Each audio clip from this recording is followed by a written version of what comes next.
이번 한 주간이 설 명절 주간입니다. 이제 오늘부터 명절 연휴가 쭉 계속되는데 아마도 마음으로는 대단히 분주할 것입니다.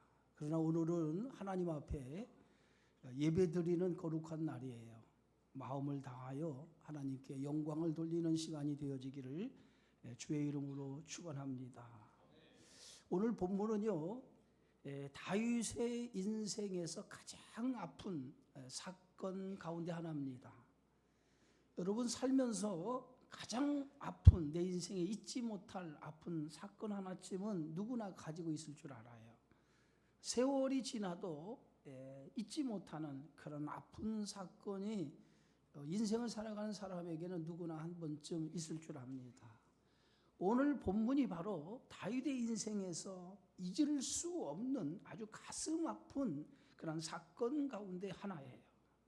여러분, 다윗의 쓴 시편, 주옥같이 여러 시편이 있습니다만은 대부분 이 시편들이 오늘 이 사건을 배경으로 쓰여지고 있었다는 거예요.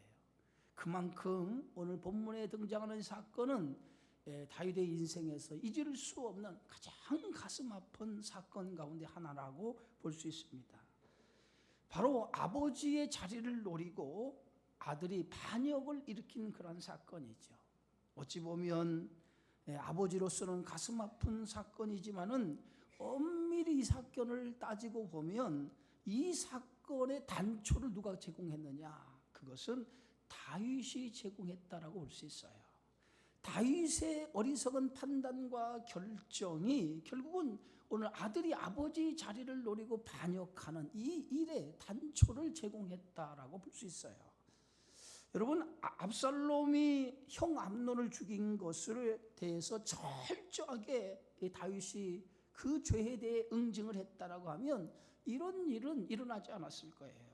그러나 다윗이 밧세바를 범하고 난 이후에 영적으로 흐려져 있었기 때문에 잘못된 판단과 결정이 결국은 이 사건의 시작을 불러일으켰다라고 우리가 말할 수 있습니다. 그러나 이 모든 것의 원인이 어디냐? 더 거슬러 올라가면 모든 일의 시작은 다윗의 범죄로부터 시작되었다라고 볼 수 있어요. 이제 시간이 지나고 나서 형 암논을 죽이고 그슬 땅으로 도망했던 압살롬에 대한 다윗의 마음은 점점 시간이 지나면서 아들에 대한 그리움으로 바뀌어지게 되어지죠. 그런데 그것을 가장 먼저 눈치를 챈 사람이 있는데 그게 누구냐면 요압, 다윗의 지근거리에서 다윗을 모시고 있던 요압이라고 하는, 군대장관 요압이라고 하는 사람이 다윗의 마음을 알아채고 한 가지 꾀를 내어서 망명한 압살롬은 3년 만에 예루살렘으로 돌아오게 하는 역할을 하게 되어지죠. 이제 압살롬은 3년의 망명 생활을 청산을 하고 예루살렘으로 돌아옵니다. 그러나 다윗은 돌아온 그 압살롬의 얼굴을 보지 않아요. 왕궁의 출입을 금하는 것뿐만 아니라 2년 동안 아들의 얼굴을 보지 않습니다. 어떻게 보면 2년 동안 예루살렘으로 돌아왔지만 아들 압살롬의 얼굴을 보지 않았던 것은 압살롬의 마음에 크나큰 상처를 주었다라고 생각해 볼 수 있어요. 그 상처가 어찌 보면 아버지 자리를 노리는 반란의 시작이었다라고도 생각해 볼 수 있을 겁니다. 2년 후에 이제 예루살렘에 돌아온 2년 후에 돼서야 압살롬은 요압을 통해서 다윗의 얼굴을 대면할 수 있었어요. 그리고 그제서야 다윗은 압살롬을 이제 받아주었던 것을 보게 되어지죠. 그것이 14장 33절이에요. 우리 다 같이 한번 보면 요압이 왕께 나아가서 그에게 아뢰매 왕이 압살롬을 부르니 그가 왕께 나아가 그 앞에서 얼굴을 땅에 대어 그에게 절하매 왕이 압살롬과 입을 맞추니라. 예루살렘에 돌아온 지 2년 만에 이제 다윗과 압살롬, 아들과 아버지가 상봉하게 되어졌다는 거예요. 이제 다윗과 화해를 한 이후에 압살롬은 그때부터 자신의 계획을 하나하나 그 계획을 실행하기 시작을 합니다. 그것이 바로 오늘 15장 1절의 말씀이에요. 그 후에 압살롬이 자기를 위하여 라고 써 있어요. 그 후에 아버지 압살롬과 화해를 했지만은 그리고 난 이후에 압살롬은 자기를 위하여, 그래서 자기를 위하여 자기 왕국의 꿈을 꾸기 시작했다는 거예요. 여러분, 인생을 사는 각자의 방법이 다 있어요. 그죠? 인생을 살아가는 각자의 방법이 다 있어요. 그런데 그 각자의 방법 가운데 나를 위해서 살아가느냐, 아니면 하나님을 위해 살아가느냐, 예? 하나님을 위해 살아가느냐, 아니면 나를 위해 살아가느냐, 이것이 인생을 살아가는 각자의 방법 중에 하나예요. 그러나 성도라고 할 때, 성도는 하나님을 위해 살아가는 사람이 성도라고 얘기할 수 있어요. 다윗은 지금까지 모든 삶의 방향을 하나님 앞에 두고 하나님 앞에 뜻을 두고 살았어요. 그런데 한순간 자기를 위해 살아가는 그런 잘못된 생각이 하나님 앞에 큰 범죄를 저지르고 말았지요. 그것이 바로 다윗이 영적으로 흐려졌던 하나의 모습이었어요. 자, 오늘 압살롬은 자기를 위해서 뭔가 인생의 큰 꿈을 꾸기 시작했는데, 그 꿈이 뭐냐? 아버지의 자리를 노리는 반란을 꾀하기 시작했다는 거예요. 그래서 그 반란을 꾀하기 위해서 이 압살롬은 두 가지를 준비해요. 그 두 가지가 뭐예요? 첫 번째, 압살롬은 자기를 위하여 병거와 말들을 준비하고 50명의 호위병을 두었다라고 성경은 말하고 있습니다. 자기를 위해서 병거와 말들을 준비하고 50명의 호위병을 두었다. 이 병거와 말은 뭡니까? 사병을 두었다는 거야. 후위를 도모하기 위한 자기 병력, 자기 사병을 두었다는 거예요.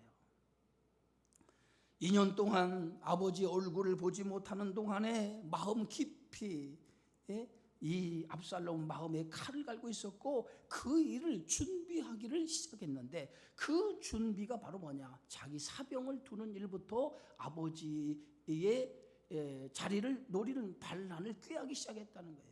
그리고 호위병을 두었다라고 하는 것은, 고대 근동 지방에서는 왕들이 자기 위용을 과시하기 위해서 병거를 타고 50명의 호위병을 거느리고 행차하는 관례가 있었는데, 오늘 이 압살롬은 아버지 다윗에 이어서 왕이 될 그러한 사람이에요. 서열 1번이죠. 그래서 그 위용을 과시하기 위해서 호위병 50명을 두어서 그는 행차할 때마다 사람들에게 자기 왕은 나다라고 하는 위용을 과시하기 시작했다는 거예요. 그리고 두 번째, 압살롬은 이제 왕의 자리를 노리기 위해서 두 번째 그가 동원한 꾀는 어떤 꾀냐면, 오늘 성경 2절의 말씀에 이렇게 기록하고 있어요. 우리 다 함께 읽어봅시다. 압살롬이 일찍이 일어나 성문 길 곁에 서서 어떤 사람이든지 송사가 있어 왕에게 재판을 청하러 올 때에 그 사람을 불러 이르되 너는 어느 성읍 사람이냐 하니, 그 사람이 대답이 종은 이스라엘 아무 지파에 속하였나다 하면, 이 말이 뭡니까? 압살롬이 아침 일찍 일어나 성문 곁에 서서 사람들이 드나드는 그 사람들에게 접근하기 시작했다는 거죠. 예? 여러분, 성문이라고 하는 당시 고대 시대의 성문은 어떤 기능을 가지고 있냐면 두 가지 기능을 가지고 있어요. 성문은 뭐예요? 시장이 열리는 곳이 성문이에요. 또 하나 성문은 뭐예요? 재판이 열리기는 그러한 곳이 성문이에요.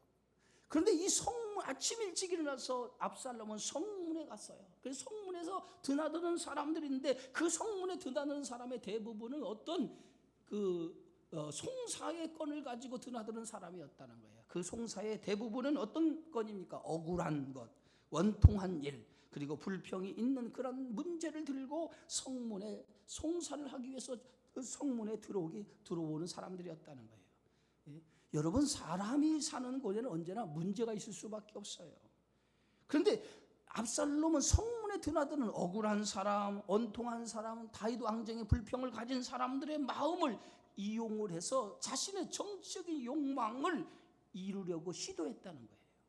예? 그래서 성문에 오는 사람들마다 아침 일찍 일어나서 그 곁에 서서 사람들에게 접근합니다. 접근해서 어느 지파 사람이냐라고 물어요. 그리고 그들의 말을 자세히 기울여 줍니다. 그리고 네가 원하는 이 송사가 옳다고 하면서 그들의 편을 들어주기 시작해요. 그러면서 그들의 환심을 사기 시작합니다. 어느 지파든 막론하고 그들이 그 송사의 문제를 들고 일어나면 그들의 이야기를 들어주고 그들의 편을 들어주면서 그들의 마음을 얻기를 시작을 합니다. 예? 그러면서 압살롬은 그들에게 이렇게 얘기해요. 그게 3절이에요. 다 같이 한번 읽어봅시다. 압살롬이 그에게 이르기를 보라, 내 일이 옳고 바르다마는 내 송사를 들을 사람을 왕께서 세우지 아니하셨다. 내 일이, 네가 말하는 이 말이 다 옳은 말이다. 그런데 네 억울한 일을 재판관에게 가지고 갈지라도 네가 원하는 대로 그 모든 것이 처리되지 않을 것이라는 거예요. 그러면서 다윗 왕정에 대한 불평을 갖도록 부추겼다는 거예요. 예. 그러면서 오늘 압살롬은 자신이 이스라엘 땅의 재판관이 된다면 이런 억울한 일이 없도록 자신이 올바르게 처리할 것이라는 거예요. 그것이 이제 압살롬이 사람들의 마음에 접근을 해서 사람들의 마음을 훔치는 일들을 하기 시작했다는 거죠. 예? 그래서 그때부터 사람들의 마음이 요동하기 시작하죠. 마음이 이제 압살롬에게 하나 둘씩 옮기기 시작을 합니다. 예? 그래서 그 사람들의 마음이 움직이는 모습이 5절이에요. 우리 함께 읽어봅시다. 사람이 가까이 와서 그에게 절하려 하면 압살롬이 손을 펴서 그 사람을 붙들고 그에게 입을 맞췄다. 점점 사람들이 압살롬에게 마음을 빼앗겨서 압살롬이 관심을 보이기 시작을 하면서 그 애를 찾아오는 거예요. 그러면 압살롬은 손을 펴서 그 사람을 환영을 한다는 거예요. 환영을 하고 그에게 입을 맞췄다는 거예요. 그러니까 점점 사람들의 마음을 이렇게 환심을 사는데, 이 압살롬이라고 하는 사람은요 대단히 외모가 출중한 사람이에요. 아주 외모가 뛰어나게 아름다운 외모를 가진 사람이에요. 예? 그런데 사람들이 압살롬에게 다가와 압살롬에게 절하면 압살롬은 그들을 아주 반갑게 맞이해 주면서 그를 붙들고 입을 맞추면서 사람의 마음을 훔치기 시작했다는 거예요. 예? 근데 여러분 보세요. 압살롬이라고 하는 사람의 외모가 아주 아름답고 출중한데 그런 사람이 자기들에게 손을 붙잡고 환대를 해주면 사람들의 마음이 어떻겠어요? 오늘 성경 한번 볼까요? 25절입니다. 14장 25절. 자, 성경 다 보세요. 성경 다 펴서 한번 읽어보세요. 14장 25절 시작. 온 이스라엘 가운데에서 압살롬같이 아름다움으로 크게 칭찬받는 자가 없었으니 그는 발바닥부터 정수리까지 뭐가 없어? 흠이 없었다. 여러분 오늘날로 말하면 이 압살롬은요 정말 남자 가운데 여자들이 흠모할 만한 아주 멋있는 외모를 가지고 있었다는 거예요. 머리 정수리에서 발바닥까지 흠이 없었고 이스라엘 나라에서 이와 같은 멋있는 남자는 보지 못했다는 거예요.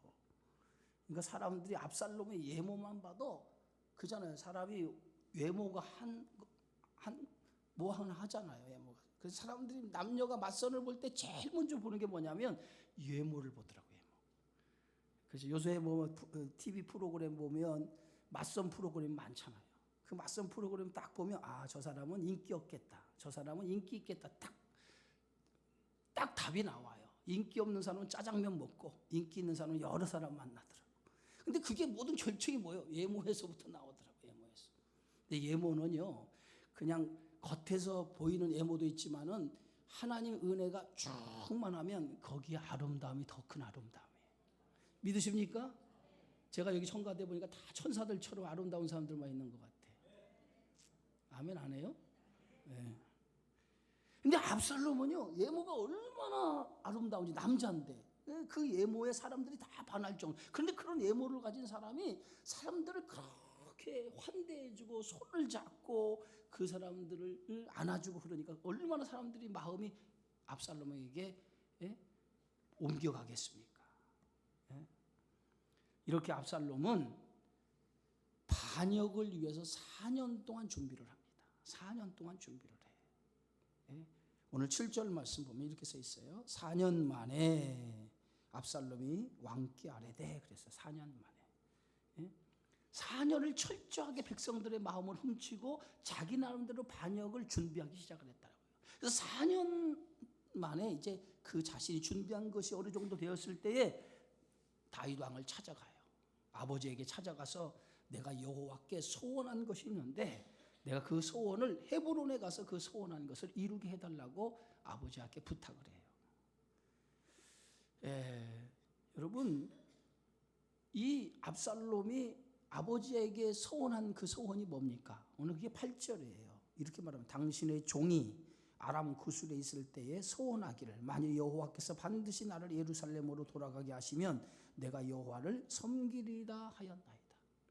구술 땅으로 망명에 갔을 때에 그 망명에서 거기서 살게 되어졌을 때에 3년을 그 땅에서 보내지 않습니까? 그때 내가 다시 예루살렘으로 돌아가게 하면 하나님 앞에 내가 제사를 드리겠습니다라고 소원했다는 거예요. 어디서요? 헤브론에서.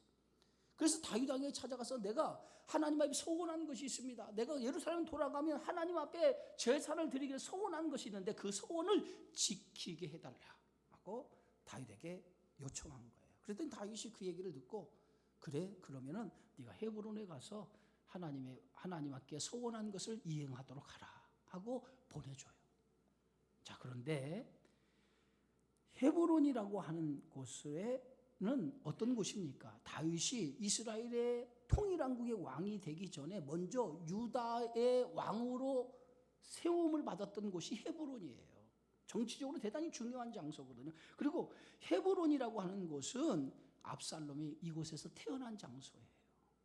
그래서 어느 땅보다 중요한 장소가 헤브론인데 헤브론 사람들은 다윗이 이스라엘 나라의 통일왕국의 왕이 되니 유다 왕으로서 헤브론의 왕이 됐거든요. 헤브론. 그래서 헤브론을 다스리다가 이스라엘 통일왕국의 왕이 되면서 뭔가 헤브론 사람들은 섭섭함을 다윗에게 가지고 있었던 것이에요.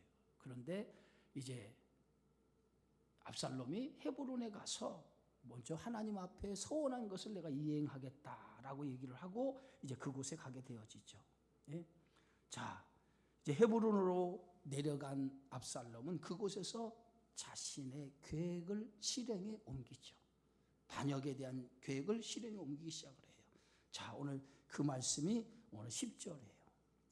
다 같이 한번 읽어봅시다. 이에 압살롬이 정탐을 이스라엘 모든 지파 가운데 두루 보내 이르기를 너희는 나팔 소리를 듣거든 곧 말하기를 압살롬이 헤브론에서 왕이 되었다 하라 하니라.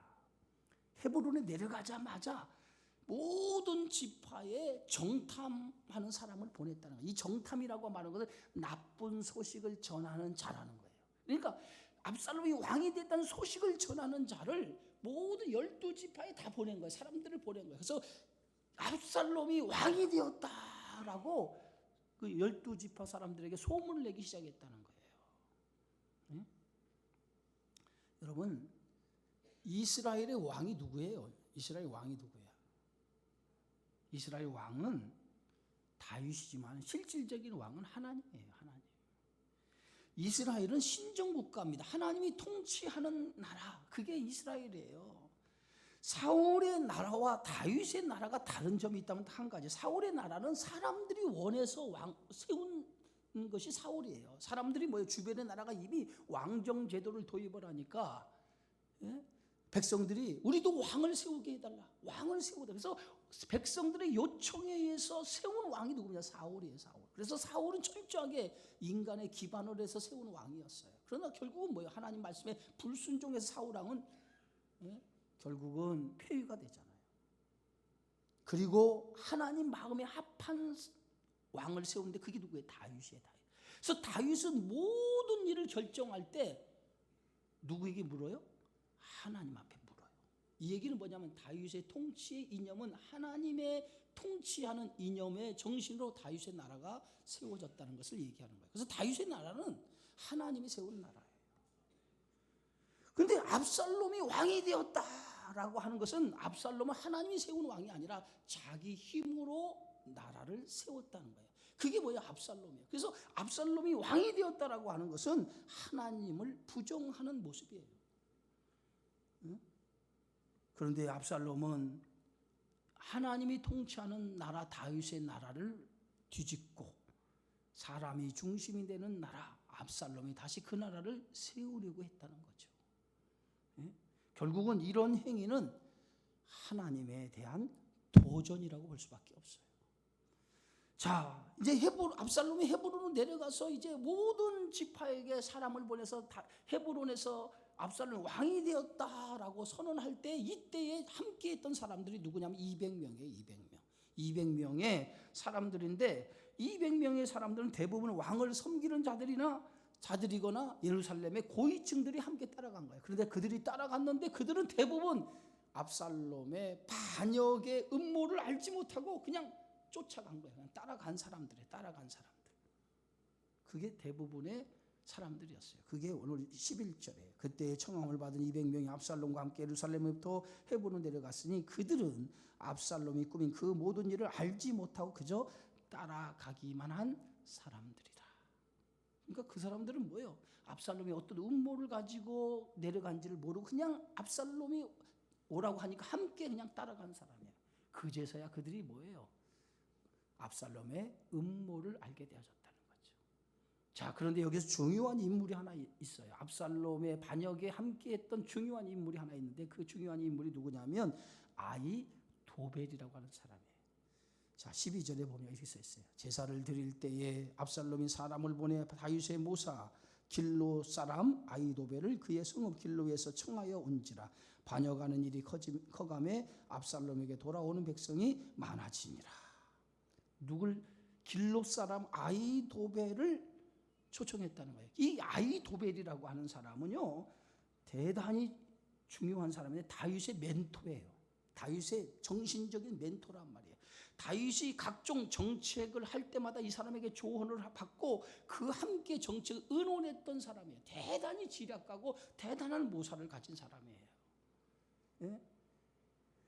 그런데 그가 얼마나 모사가 뛰어난지, 지략이 뛰어난지 그의 모략과 그의 지략은 하나님께 물어서 받은 말씀과 같을 정도의 모략과 지략을 가졌다고 얘기하고 있어요. 어디서요? 성경에서. 오늘 성경 말씀 16장 23절을 보세요. 16장 23절. 성경을 보세요, 여러분. 성경. 16장 23절. 자, 보세요. 뭐라고 써있는지. 그때에 아히도벨이 베푸는 계략은 사람이 하나님께 물어서 받은 말씀과 같은 것이라. 아히도벨의 모든 계략은 다윗에게나 압살롬에게나 그와 같이 뭐였더라? 여겨졌더라. 그러니까 이 아히도벨의 계략은요, 사람이 하나님께 물어서 하나님 주신 말씀과 같을 정도로 뛰어난 모사, 계략을 가진 사람이라는 거예요.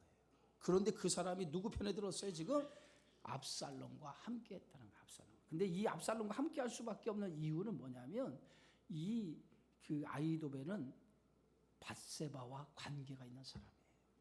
그래서 다윗이 밧세바의 관계 때문에 압살롬의 편에 든 거예요. 그건 이제 나중에 시간이 없으니까 자세한 얘기는 나중에 여러분 성경을 좀 보시면서 나중에 하겠습니다만. 이렇게 해서 압살롬은 반역을 하기 시작하죠. 그리고 백성들의 마음이 다 이제는 압살롬에게 쏠리기 시작한 거예요. 오늘 성경 말씀 보니까 반역하는 일이 커지며 압살롬에게 돌아오는 백성이 많아졌다라고 하는 말씀처럼 백성들의 마음을 다 이제 압살롬에게 돌아서기 시작한 거예요. 자, 여러분, 정치하는 사람이 제일 중요한 게 뭐냐면 민심을 얻는 일이에요. 민심을 얻지 못하면 백성들이 동조를 하잖아요. 그러니까 지금 압살롬은 반역을 일으키기 위해서 두 가지를 했잖아요. 그 첫 번째가 뭐냐면 자기 사병을 키웠고, 또 하나는 뭐예요? 백성들의 민심을 얻는데 주력을 한 거죠. 그 민심을 다 얻으니까 사람들이 먼저 다윗에게 있었던 마음이 다 어디로 돌아섰어요? 압살롬에게 돌아선 거죠. 압살롬에 돌아서고 나니까 이제 그가 스스로 내가 왕이라고 선언을 하기 시작한 거죠. 드디어 반역이 일어난 거죠. 자, 반역이 일어나는 것을 13절 보세요. 13절. 전령이 다윗에게 와서 말하되 이스라엘의 인심 사람들의 마음이 다 어디로? 압살롬에 돌아갔나이다 한지라. 사람들의 마음이 다 이제 다윗에서 어디로 돌아갔다는 거예요? 예? 압살롬으로 마음이 다 옮겨졌다는 거예요. 압살롬 마음으로 다 돌아섰다는 거예요. 그 소식을 누가 들어요? 다윗이 전령을 통해서 그때서 들은 거예요. 전해 들은 거예요. 그러면서 지금 뭐예요? 압살롬이 왕이 되었다라고 지금 헤브론에서 선언하고 있습니다.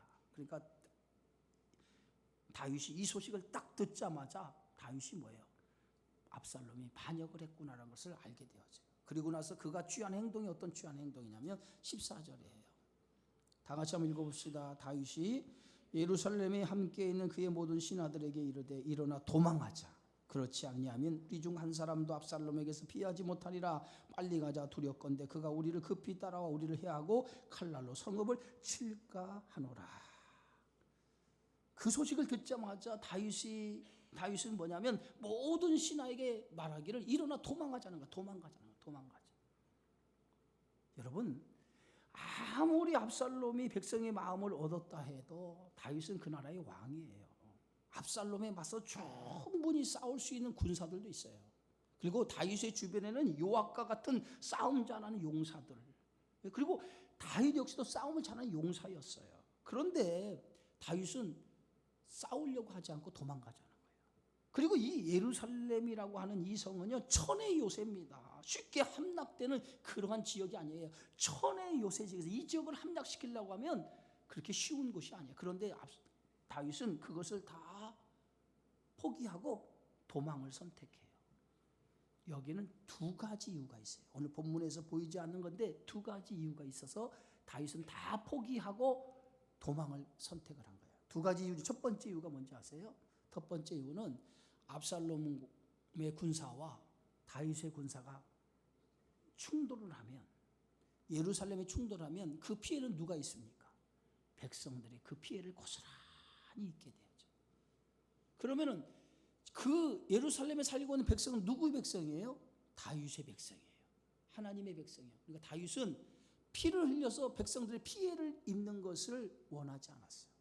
그래서 스스로 자기가 도망하는 길을 택함을 통해서 백성들이 피해 입는 것을 방지를 한 거예요. 두 번째는 가장 중요한 이유가 하나 있어요. 오늘 본문에서 보이지 않는 가장 중요한 우리에게 주는 메시지예요. 압살롬의 반역을 하나님의 징계로 받아들였다는 거예요. 이게 대단히 중요한 거예요. 압살롬의 반역을 단순히 압살롬이 반역한 것이 아니라 하나님이 자신을 징계하는 하나의 수단으로 하나님이 삼았다고 하는 것을 신앙적으로, 영적으로 받아들였다는 거예요. 왜? 다윗의 이 모든 일이 뭐야? 밧세바 사건 이후에 생겨진 일이기 때문에 이것은 뭐야? 자기의 영적인 어둠에서 이루어진 현상이라고 하는 걸 깨달아. 그제서야 다윗은 이 모든 일이 내가 하나님 앞에 범죄에 생겨진 하나님의 징계라고 생각했다는 거예요. 그래서 이것은 하나님이 하시는 일이기 때문에 나는 하나님이 주시는 징계를 내가 그대로 받아들여야겠다 라고 하는 마음에서 그냥 예루살렘을 싸우지도 않고 포기하고 도망자의 길을 걸어가는 거예요. 그러면서 그때부터 다윗의 인생 속에 한 번도 경험하지 못한 쓰라린 인생의 경험을 하기 시작하는데, 그 경험을 어디에 기록하고 있어요? 시편에서 주옥 같은 시를 통해서 그때의 심정을, 그때의 마음을 시편을 통해서 그가 고백하고 있는 걸 볼 수 있어요. 그런데 하나님께서 분명히 뭐라고 말씀하셨습니까? 밧세바를 범하고 날 때 칼이 내 집에서 영원토록 떠나지 아니하리라. 하나님이 주신 말씀이거든요. 그 말씀 그대로 다윗이 이것은 하나님이 자신에게 주신 징계라고 하는 것을 받아들였다는 거예요. 그러면서 다윗은 이제 압살롬의 반역에 의해서 피난길에 오르게 되죠. 도망자의 길을 이루게 되어지는데 그때에 다윗과 함께하는 사람들이 있었다는 거예요. 자, 그것이 어떤 말씀이냐? 오늘 15절에 보니까 왕의 신하들이 왕께 이르되 우리 주 왕께서 하고자 하시는 대로 우리가 행하리이다. 보소서 당신의 종들이니이다. 여러분, 지금 다윗이 도망자의 길을 걸어갈 때 그 길은요, 험난한 고난의 길이 고난의 길이 예비되어 있어요. 그 고난의 길이 예비되어 있음에도 불구하고 그 다윗을 따르는 사역들이 우리도 함께 왕과 함께 고난의 길을 가겠습니다 라고 이렇게 우리는 왕의 종입니다. 고난의 길에 함께 동참하겠습니다 라고 다윗을 따라 나서는 사람들이 있었다는 거예요. 여러분, 이게 어떤 사람이에요? 죽음을 각오한 사람이라는 거예요. 여러분, 하나님의 교회에 가장 필요한 사람이 어떤 사람이냐? 고난 속에서 그 고난과 함께 고난을 함께 겪을 수 있는 그러한 사람이 필요하다는 거예요. 교회 공동체가 건강한 공동체가 되기 위해서는 그 건강한 공동체를 위해서 이런 사람이 있어야 돼. 끝까지 고난 속에서도 함께하는 사람이 필요한데, 오늘 바울이 자신의 영적인 아들 디모데에게 어떻게 얘기했습니까? 예수의 좋은, 그리스도 예수의 좋은 일꾼이 되기 위해서 나와 함께 고난을 받을지니, 고난을 받기를 기뻐하고 고난 받는 것을 위해서 자신을 희생하는 사람이 되어진 그러한 공동체, 그러한 사람이 많은 교회, 그것이 하나님의 나라를 이루어 갈 수 있다는 거예요. 다윗의 나라는 누구의 나라예요? 하나님의 나라예요. 그러나 이렇게 고난받기를 자처하는 사람들이 있었기 때문에 다윗의 나라는 쓰러지지 아니하고 망하지 아니하고 결국은 뭐예요? 예루살렘에 돌아오게 되어지잖아요.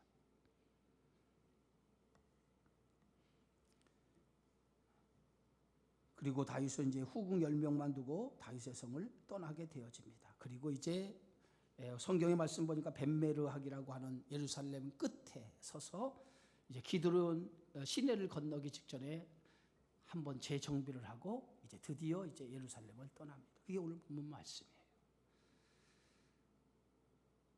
사랑하는 성도 여러분, 원인 없는 결과는 없어요. 원인 없는 결과는 없어요. 압살롬의 반역은요, 단순히 압살롬이 다윗 아버지의 자리를 노리는 반역이 아니라 그 반역에는 하나님의 징계라는 거예요. 징계. 압살롬을 통해서 다윗의 그런 영적인 판단이 흐려진 것에 대한 하나님의 징계였다는 거예요. 밧세바를 범하고 난 후 칼이 내 집에서 영원토록 떠나지 아니하려는 말씀 그대로 하나님은 지금 다윗을 징계하는 거예요. 한순간의 잘못된 판단과 결정이 이렇게 비참한 결과를 낳게 된 것이에요. 다윗이 어떤 사람이에요? 하나님 마음에 합한 사람이었어요. 그런 다윗이 결국은 이런 비참한 영적인 시련을 당하게 되어지잖아요. 이 시련의 원인이 뭐예요? 깨어있지 않아서 그런 거예요. 영적으로 깨어있지 않아서.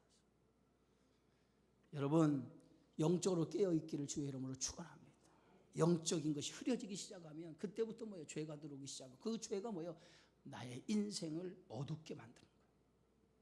영적으로 깨어있는 성도가 돼야 돼요. 영적으로 깨어있을 때에 우리에게 영적인 어둠이 찾아오지 않는 것을 여러분 믿으시고, 항상 하나님 말씀 앞에 깨어서 하나님의 뜻을 위해 살아갈 수 있는 믿음의 성도가 되어지기를 주님의 이름으로 축원합니다.